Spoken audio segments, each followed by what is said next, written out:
I'm honored to be with you today to discuss the unprecedented actions my administration is taking to support our treasured Native American communities. Together, we're fighting for everybody, but we're fighting this horrible coronavirus. It's a tough opponent, but we're winning, and we're starting to see our country come back. It's been a very exciting few days. We're starting to see it all come back. We're improving the lives of Native American families and tribes more than any administration has ever done by far. We're grateful to be joined by Governor Doug Ducey, and thank you very much, Doug, for being with us. Thank you, Mr. President. Secretary Eugene Scalia, thank you. Pleasure. Senator Martha McSally, who's doing very well. I hear things are very good. You're doing great. Thank you, Martha. Vice President of Navajo Nation, Myron Lizer, and by the way, we appreciate it very much. And you know, there's two ways of saying that name. They told me outside, but I always think of it as Lizer. So how do you like it? How do you like it? That's what I thought. Okay. Thanks, Myron, very much. And Second Lady, thank you very much for being here. We really appreciate it. The Navajo Nation has been very special to a lot of people, and it's certainly been very special to this state. And the relationship, Doug, I think is extraordinary, isn't it? When you get right down to it. So thank you very much, and we very much appreciate it. Native Americans have been hit hard by the terrible pandemic. Over 2,000 members of the Navajo Nation have tested positive for the coronavirus, and tragically more than 70 have lost their lives. How is it looking right now? How's it doing? Well, the numbers are still rising. We're hoping that it flattens. Our health professionals have said that the peak will be in mid-May, and it's kind of uncanny, and it's fallen that way. So 2,400 infected, with 73 that have succumbed, and that's too many. That's a lot. Mitigation-wise, you're doing what? We have shut down enacted a 57-hour curfew over the weekend. Our people love to travel out to the border towns off the reservation. Recently, the National Guard came in and shut down Gallup under a new mayor leadership in Gallup, New Mexico. So they've been on lockdown for 5-6 days now, and so that's helped. But our people are readily going to other border towns like Flagstaff and Farmington, New Mexico. So I think the supermajority are obeying and staying home. Well, what we're doing, you know, we're bringing these are very hard to come by because they're very popular. This is done by Abbott Laboratories, and we're bringing them for you. And these are the quick tests, and they're very accurate and very fast. So we're doing that. I think we have 1,000 cartridges too, 1,000 for 1,000 tests. So hopefully that'll be helpful to you. We appreciate it, because you've done a fantastic job. You've been great friends. Native Americans have been hit hard by this terrible pandemic. Over 2,000 members of the Navajo Nation have really, I mean, it's been incredible what's taken place, and there's nothing we can say. But the coronavirus is tragically, as you just said, 70 people lost their lives. The administration is deploying the full resources of the federal government to support and protect our Native American communities in this very grave time of need. And I know that I think I can speak very strongly for Martha and for the governor. We're full hands on deck, and you're working very hard. I know that, Doug. Work very, very hard. And even Department of Labor. It's been working very hard with everybody that's in this room and everybody that needs to be, right? Anything you have to say, by the way, Gene, while you're here, please? It's a pleasure to be here. It's wonderful being on the road again, as you know, Mr. President. And then great being in Arizona, which is such a spectacular state, and the Native American communities here are such a great part of the state and really our nation and our nation's heritage. So it's so good to be here. I know, Mr. President, you have important announcements to make today about additional things we're doing to help these tribal governments. And we're certainly doing all we can at the Labor Department to implement the legislation that you signed. You got enacted so incredibly quickly. People forget, 3 weeks in March, 3 major pieces of legislation with paid leave, with unemployment benefits, and with the Paycheck Protection Program to put us in position to get going again. And now, Governor Ducey and I were just talking about it, we're reopening, and it's a wonderful thing to see. I think we're well positioned, and I think, Mr. President, with your leadership, we're going to get back to where we were just a few weeks ago. Things were going so well, and we'll get there. We had a nice conversation, the governor, vice president, second lady, and I, a little while ago, talking about some of the things we're doing for the department. I mentioned these dislocated worker grants that are made available also to tribal governments. So I urge you to look into that, see if we can help you with that. And I'd like to introduce also the governor, Stephen Lewis, who's been terrific and working with us very hard. Thank you very much, Stephen. It's fantastic. We appreciate it very much. How is it going? Well, it's going to a point where we're trying to keep beyond the curve as well. We're located just not far from here, our traditional lands and our reservation land base. That's Gila River. Gila River, home to one of the flag raisers on Mount Suribachi, Ira Hayes. Right. And that's beautiful territory, isn't it? It is. Thank you, President. But it's how are you doing in terms of the amount? What are your numbers now, as of today? What are your numbers? Our numbers, we've tested over 1,000. We've had about just over 1,100 tests. We've had one fatality. We have 44 positive tests. Our tribal community is around 23,000 members. So we are keeping ahead of the curve. But I know testing is a big issue, and also thank you for working with your administration on getting one of the Abbott analyzers as well. We were one of the first tribes to get one as well, and then also working with Governor Ducey, getting 5 ventilators as well. That's right. We run our own health care, independent of the Indian Health Service, Gila River Healthcare. That's great. And so we hire our own doctors, we put our own communities members to work, and from other tribes as well. And so we're taking care of our own tribal members on this. We have we have an incident command that we've started as well. All of our departments are collaborating for one purpose, and that's to keep our community members safe, Mr. President. It's fantastic. Good. And you'll have the ventilators there soon, I know, right? Knowing Doug. They're good ventilators too, aren't they? Yes. Right? They're really good. Weeks ago, I signed the CARES Act, which includes $8 billion to help tribal governments, and I want to thank Senator McSally for fighting hard to get those funds and get them here and get them to a lot of different people all over the country, including to the folks in this room. So I want to thank you, Martha. You've done a fantastic job. You really have. This is the single largest investment in Indian country in our history. So the amount of money that's being sent to Indian country, as we call it, is the largest amount in the history of the U.S., and you deserve it, and you've been through a lot. The Navajo Nation will soon receive over $600 million. That's a lot. Can I renegotiate that? Can we renegotiate? Only if we go up. He said only if you go up. I understand. I've heard that before. The Lihu River will receive, and I think you probably know all about this, but we're giving you some information, $40 million. And you're going to use that very well. I know that because I know you. You're going to be given $40 million in initial funds to help protect their citizens from the scourge, from the plague, from what we're all fighting in this country. Should have never happened. Should have been contained from where it came.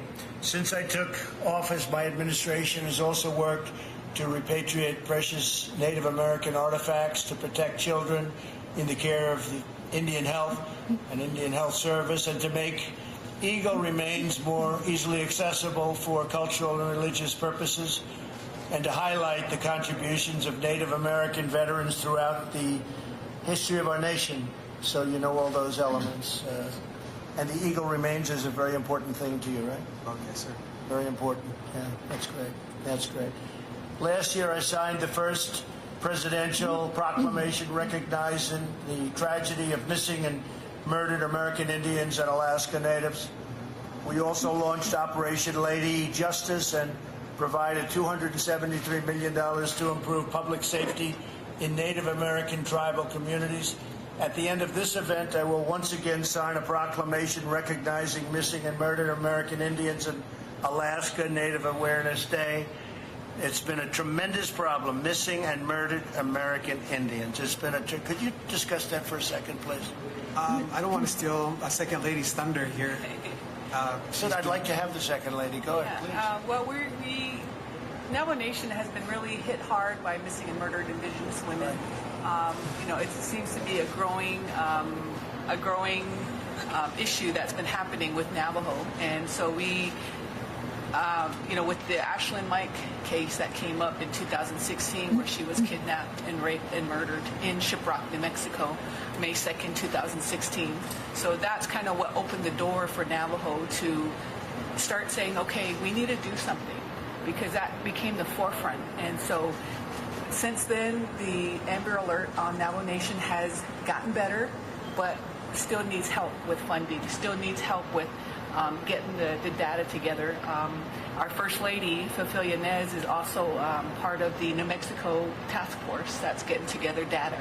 And so we're just really needing help in that sense. And so we don't want to lose any more of our Native sisters, our Native mothers. And so the cry is to get the awareness out, because a lot of people don't know of the missing and murdered Indigenous women and girls, and now it's hitting the LGBTQ community. And so we just want to make that aware and know that, hey, we're waving our arms here. I think there was a movie that came out with Native women that have been murdered and missing. And so it hits close to home, because we have a close family member, Patricia Platero, that went missing in 2015. They found her 2 months later murdered in Albuquerque, New Mexico. And so her case still remains unsolved. We got Tamika Platero, who's from Little Water, New Mexico, who went missing November 25th, 2019, and is still missing. And so we have these girls out there that are missing, and we don't know. And there's that jurisdiction. Been far disproportionate to other people and other areas of the country. What you've gone through. I mean, I've been hearing about this for a long time. Yes. For years and years. This has been for many years, for many decades, right? Yes. Disproportionate. Yes. Disproportionate. Well, $273 million, a lot of that's going to go toward trying to solve that problem. It's a problem that can be solved. Thank you, Mr. President. Thank you, Mr. President. I know you're going to use it well. Yes. And you'll figure it out, right? Yes. It's a horrible thing. So New Mexico versus Arizona, tell me, because we're here. Where are you going to be? Where's the problem worse? New Mexico or Arizona? Navajo Nation spans Utah, New Mexico, and Arizona. And so, I think all of us working collaboratively, that's going to really help, because sometimes we get misclassified. We get misclassified as Hispanic. And so I think there was a Hopi girl that had been murdered here in Phoenix, and they classified her as Hispanic. And so a lot of times, the people don't know. So I think with the more talks out there, that people will, start to. Is there a certain area, though, or you have the 4 states? Is there a certain area where the problem is exacerbated or worse, or is it? Well, I think it's just all Indian country, Indian country, whether it's Alaska Native or Navajo or Hopi or Gila River, it's all over. It's a very big problem in Alaska. Yeah, Mr. President, if I could add to that, just recently in Farmington, New Mexico, there was an Anglo woman who was abducted, and I'm most certain she came across the Navajo Nation and was found murdered in near Flagstaff, Arizona. And so I think it just speaks largely to the lack of public safety officers in such a vast land, the size of West Virginia. It is a vast land. So not only Navajo and others, but it's just an area that I guess because there's not as many public safety that you get those Well, kinds I'm going to be signing something in a couple of moments, and I hope it helps a lot, not just a little bit, a lot. Yes. And I think you'll do a fantastic job. I know you're going to be watching it personally. Yes. And between the 3 of you and everyone else that I know so well, I think you're going to do a great job. And so go get them. Thank you, Mr. Go do President. the job. I'd like to maybe finish off with the governor. Great governor. You're doing a phenomenal job. What do you have to say, Doug? Well, my mic thankfully is working. First, I want to say thank you, Mr. President. We're thrilled that you're back in Arizona, especially to talk these specific tribal issues. I want to say to Second Lady Lizer, to Vice President Leiser, to Governor Lewis. This focus that we've had on our tribal nations, first and foremost, around the coronavirus, with a special shout out to Senator McSally, who advocated for these ventilators that were so needed on Navajo Nation. Please extend my best to President Nez, and I'm so grateful, Mr. President, that you took a personal interest in getting these ventilators to Navajo Nation. And I'm proud, Mr. Secretary, in Arizona, our legislature, both Democrat and Republican, last year signed HB 2570. And Second Lady Leiser, I want to give a personal thank you to you. This was the bill to address missing and murdered indigenous people. And what we hope to do in Arizona is to reduce and eliminate this scourge that we have on our native nations.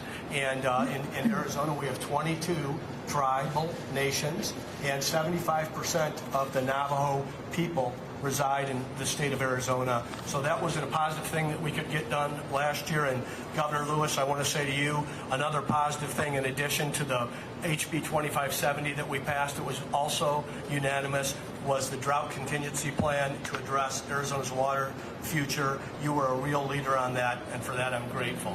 Thank you for being here to celebrate these accomplishments. And you know, one of the other accomplishments we have is in Arizona and a lot of other states, we're building a wall, and you're finally getting what you need. And interestingly, California's calling, because in bordering towns, as you know, in Mexico, they have a very big outbreak of the coronavirus. And California's calling, saying, you got to help us. Those are not calls that the media knows about, but that's the facts. And in Tijuana, right along the border, they have a tremendous outbreak. And we have just completed 172 miles of wall, and it's real wall, not the kind you were having built over the years that were sort of scoffed at, right? And we've done a lot in Arizona, and the people are letting us know they're so happy, they're so thrilled about it. It's made a tremendous difference, and we've had one of the best months ever in the history of our country for not having people come in that we don't want in our country. We want to have the people that come in the right way. So you see the numbers. The numbers are about the best we've ever had in the history of the country. So it's good. But we're getting that done. I guess do you see where they're doing it? Yes. Yeah, it's been a big thing. We're up to 172 miles. We'll have it completed early next year. So it's been something. Okay, I'm going to sign this. I want to just congratulate you, Myron. Yes, sir. Thank you. I want to congratulate you, Second Lady. That's so fantastic. Thank you. And I want to congratulate you for also, because I've been in that vicinity, and it's one of the most beautiful places you can imagine. So congratulations very much.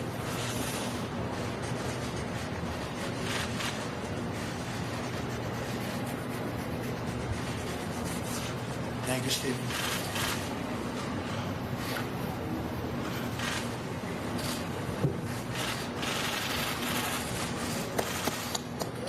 Mr. President, what are your thoughts on winding down the coronavirus task force? 1 second. Yes, sir. Oh, sorry. I want to make sure everybody looks good. Except me. I'm going to hand this to the Second Lady, okay? No, you don't mind. Mr. President, I want to thank you. Go ahead, please. I want to thank you again. I'm wearing my red ribbon in remembrance of this significant moment for missing and murdered Native Americans. And again, I want to thank you for making such an announcement today and for signing an important document to commemorate the National Day of Awareness. And I know that your administration also made another very important announcement today regarding the Coronavirus Relief Fund. And thank you for that. And to take a few moments to comment about that as well.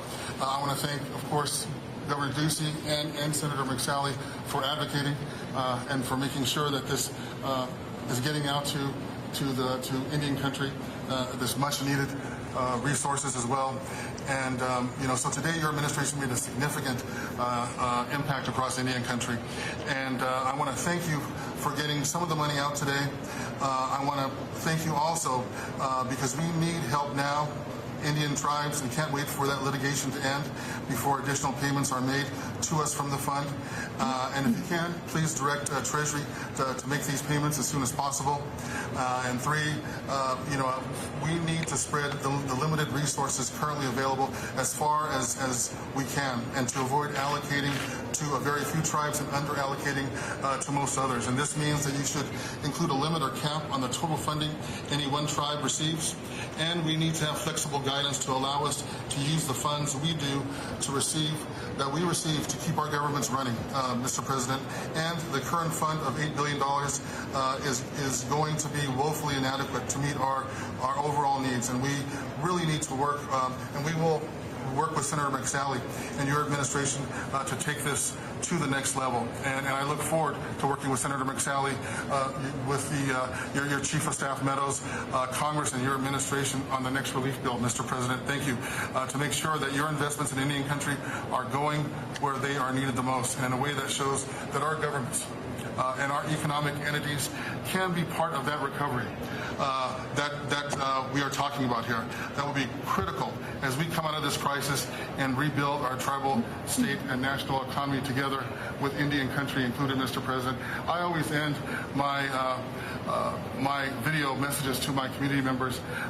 We're all in this together, right. And to continue to be Gila River strong. And I think that is how that we can continue to be Gila River strong and to strengthen all tribal nations moving forward, Mr. President.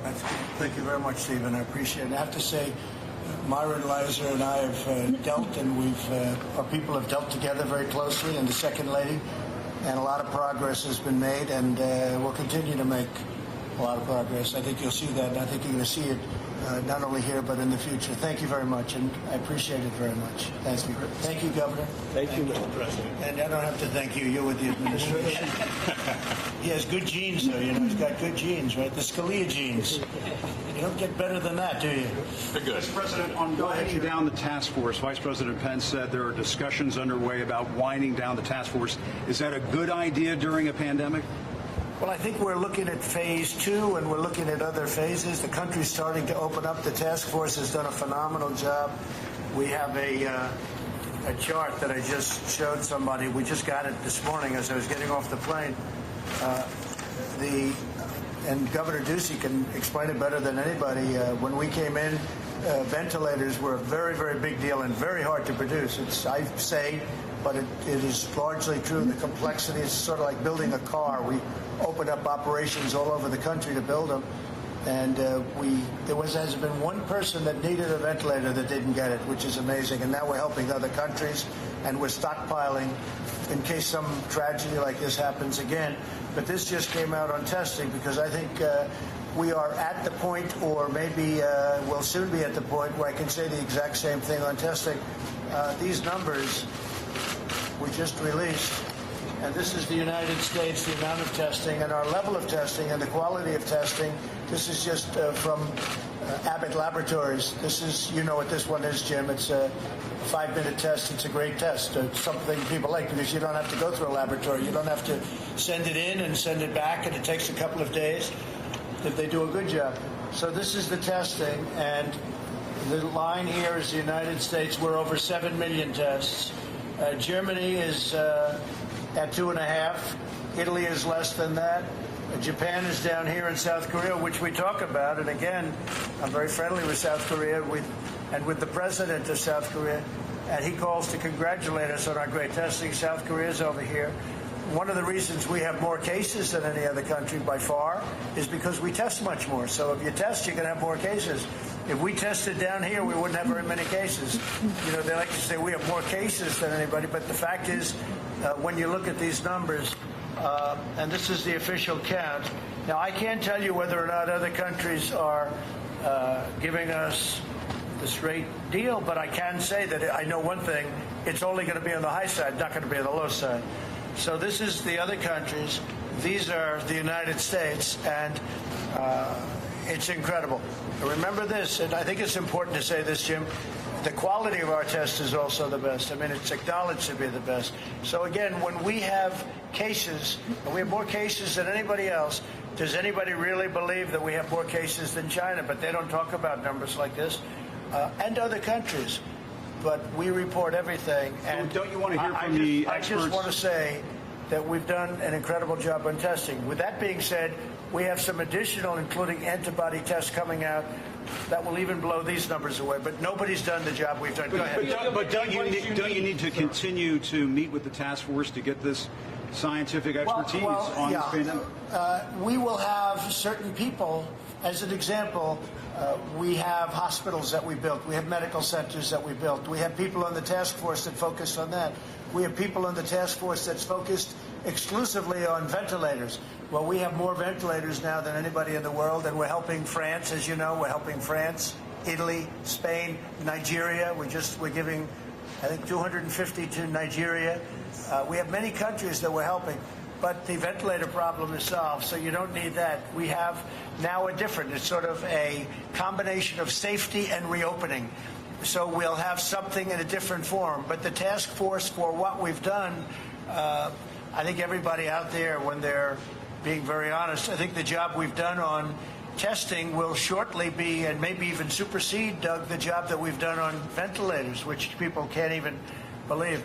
We had a call the other day with the governors. Mike Pence took the call, and they had, I believe, all 50 governors. And it was, they say, the best call we've had thus far. We're working closely with the governors. They have everything they need. And if they don't have it, and if they don't need it, or if they can't get it locally, then they know that we are stocked and we are ready.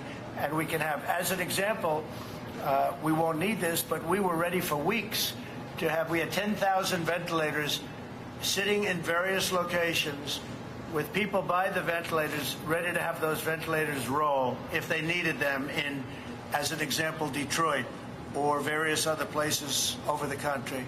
So I think that as far as the task force, Mike Pence and the task force have done a great job, but we're now looking at a little bit of a different form, and that form is safety and opening, and we'll have a different group probably set up for that. Are you saying mission accomplished? No, not at all. The mission accomplished is when it's over.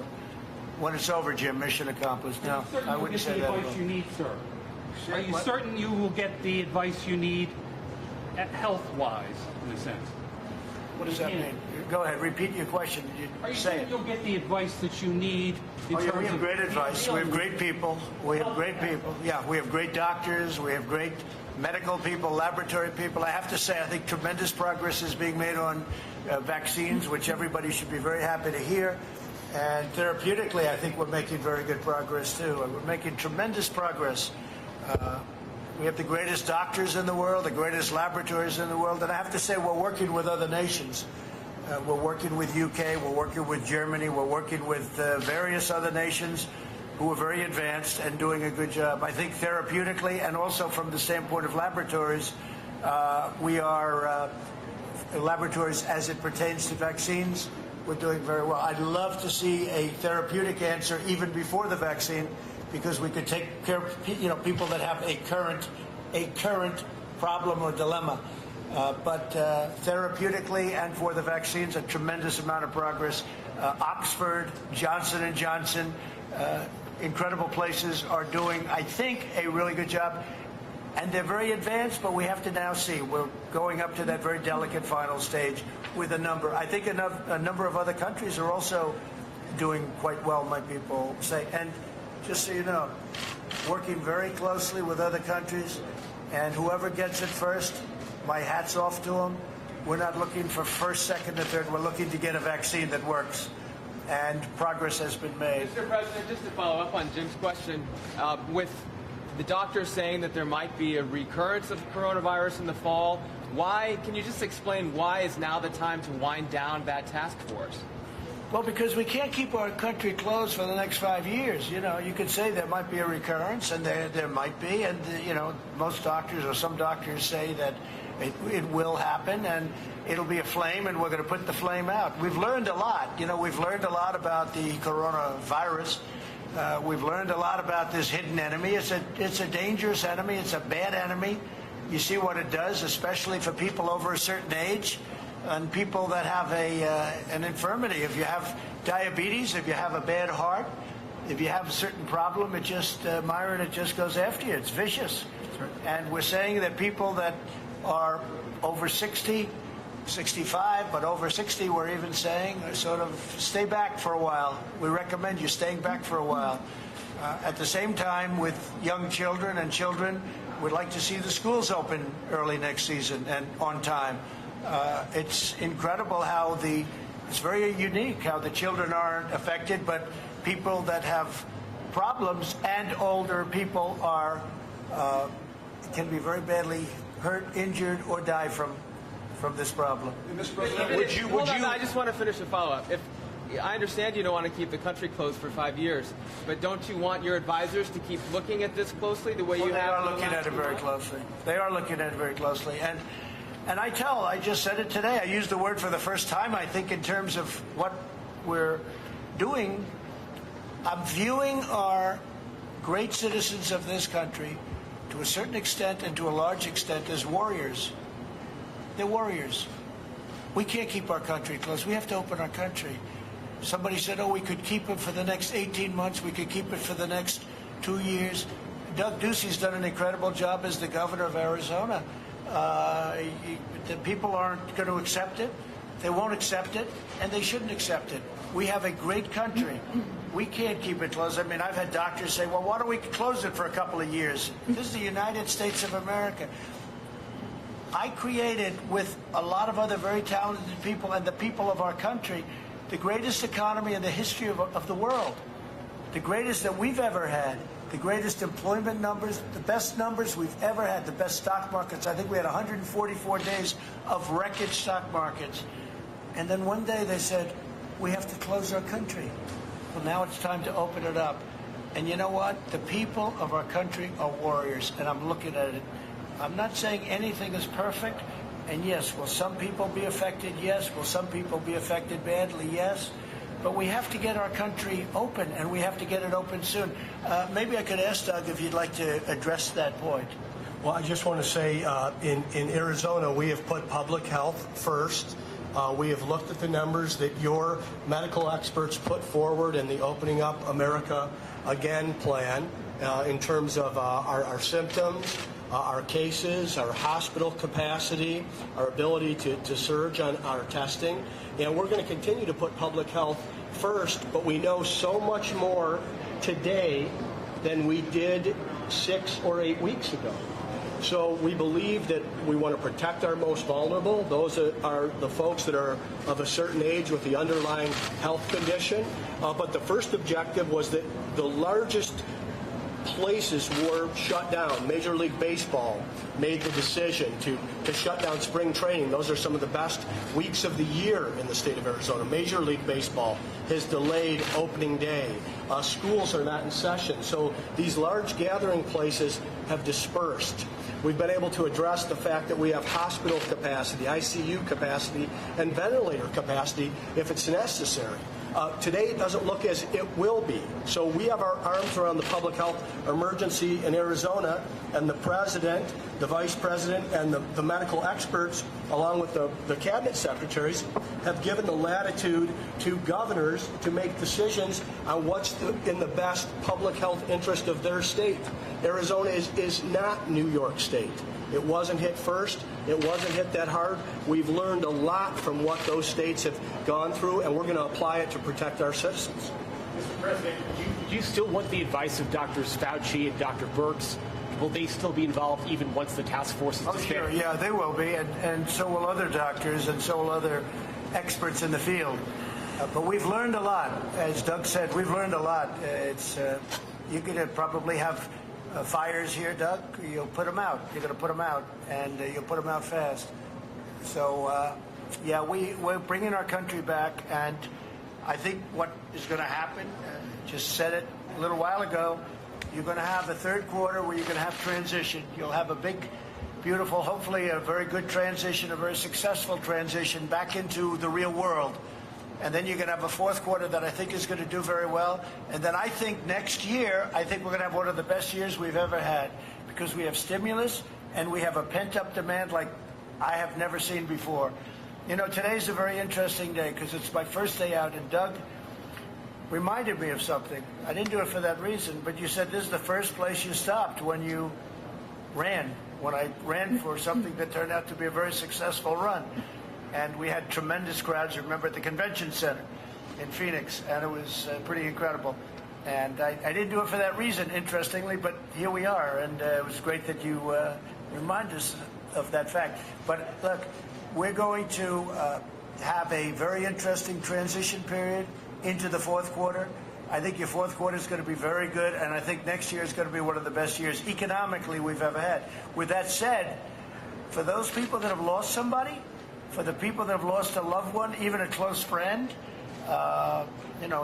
nothing can ever happen that's going to replace that. I don't care what kind of a year you have from an economic standpoint. Nobody's ever going to replace that. But I think from an economic standpoint, purely an economic standpoint, I think next year is potentially going to be one of the best years we've had. There's tremendous stimulus out there, and people want to get out. They want to go, and they want to go to town.